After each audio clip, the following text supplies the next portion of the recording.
অতি পুষ্টি ও ঔষধি গুণ সমৃদ্ধ উদ্ভিদ মাশরুম। ডায়াবেটিস কিংবা ক্যান্সার, হাই ব্লাড প্রেশার থেকে হার্টের সমস্যা, জন্ডিস কিংবা অ্যানিমিয়া ঔষধি গুণ রয়েছে এটিতে।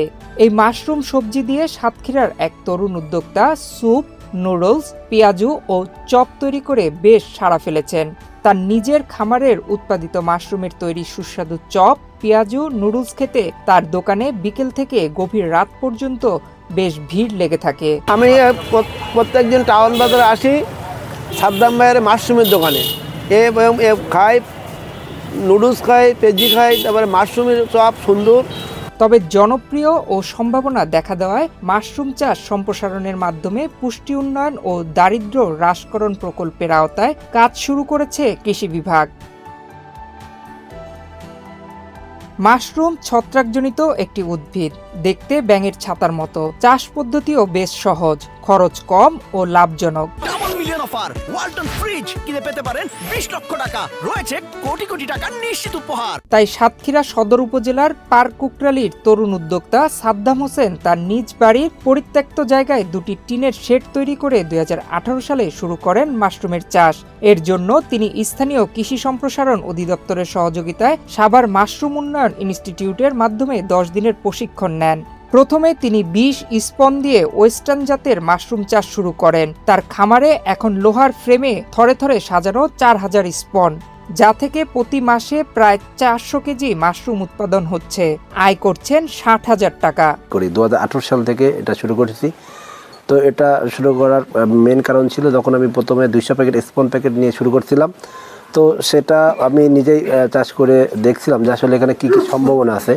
তো এটা সবচেয়ে বড় একটা সম্ভাবনা, এটা চাষ করতে কোনো জমির প্রয়োজন হয় না, এটা ঘরের ভিতর চাষ করা যায়। এবং দেখতে হচ্ছেন এখানে যে ভিডিও রেকর্ড, মানে রেয়াকে একটা ঘরে আপনি 4টা ঘর হিসেবে ব্যবহার করতে পারবেন। সেক্ষেত্রে অল্প জায়গায় হিউজ পরিমাণে চাষ করতে পারবেন এবং খুবই অল্প পুঁজিতে এই মাশরুমটা আপনি উৎপাদন করতে পারবেন। এবং এটার যে ঔষধি গুণ, এটা খুবই গুরুত্বপূর্ণ। কাঠের গুঁড়া, খড়, গমের ভুসি ও চুন দিয়ে তার পলিথিন মুড়িয়ে একটি স্পন তৈরি করা হয়। গরম ও শীতে 2 মৌসুমেই মাশরুম চাষ হয়ে থাকে। চাষ পদ্ধতি শিখতে দূর দূরান্ত থেকে খামারে আসেন বিভিন্ন এলাকার মানুষ। অনেক দূর থেকে এসেছি একটা খবর পেয়ে যে সাতক্ষীরা পারকুকরালি গ্রাম, এখানে সাদ্দাম ভাই একটা মাশরুমের প্রজেক্ট করছে। মাশরুমটা আসলে মাশরুম থেকে অনেক ধরনের ফুড আইটেমস তৈরি হয়, স্যুপ হয়, চপ হয়। তো এগুলো দেখে আমি খুব দেখতে আসছি, আমি নিজে একটি প্রজেক্ট করব বাসায়, এর জন্য আর কি এটা দেখতে আসছি। তরুণ উদ্যোক্তা সাদ্দাম হোসেন গত 2 মাস আগে শহরের কাটিয়া টাউন বাজার ও পারকুকরালি কাঠতলা এলাকায় বসিয়েছেন 2টি মাশরুমের ফুডকার্টের দোকান। সেখানে বিকেল থেকে রাত 11টা পর্যন্ত মাশরুম দিয়ে তৈরি খাবার খেতে প্রতিদিন দূর দূরান্তের মানুষ ভিড় জমান। পুষ্টিগত এই খাবার খেয়ে খুশি ক্রেতাগণ।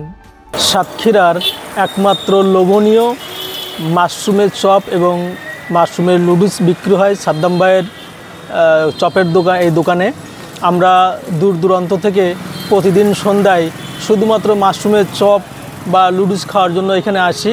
এটি খুব সুস্বাদু এবং খুব লোভনীয়। মাশরুম চাষের বিস্তৃতি বাড়াতে ও উদ্বুদ্ধ করতে কাজ করছে স্থানীয় কৃষি বিভাগ। আমাদের যে উদ্যোক্তা সাদ্দাম হোসেন, তাকে আমরা মাশরুম উন্নয়ন এবং পুষ্টি দূরীকরণ প্রকল্পের মাধ্যমে আমরা তাদেরকে মাশরুম ঘর এবং মাশরুম তৈরির জন্য উপকরণগুলো আছে এবং একটি পরিবহন ভ্যান আমরা সরবরাহ করেছি। তার মাধ্যমে তিনি এই মাশরুমের যে বিভিন্ন তৈরিকৃত খাদ্য, সেটা বিভিন্ন জায়গায় বিক্রি করছেন। আমরা আশা করছি যে তার এই ব্যবসা আরও সম্প্রসারণ হবে। সরকারি পৃষ্ঠপোষকতা ও প্রশিক্ষণ পেলে মাশরুম চাষের মাধ্যমে বেকারত্ব দূর করার পাশাপাশি এলাকার অর্থনীতিতে ব্যাপক অবদান রাখা সম্ভব বলে মনে করেন সংশ্লিষ্টরা।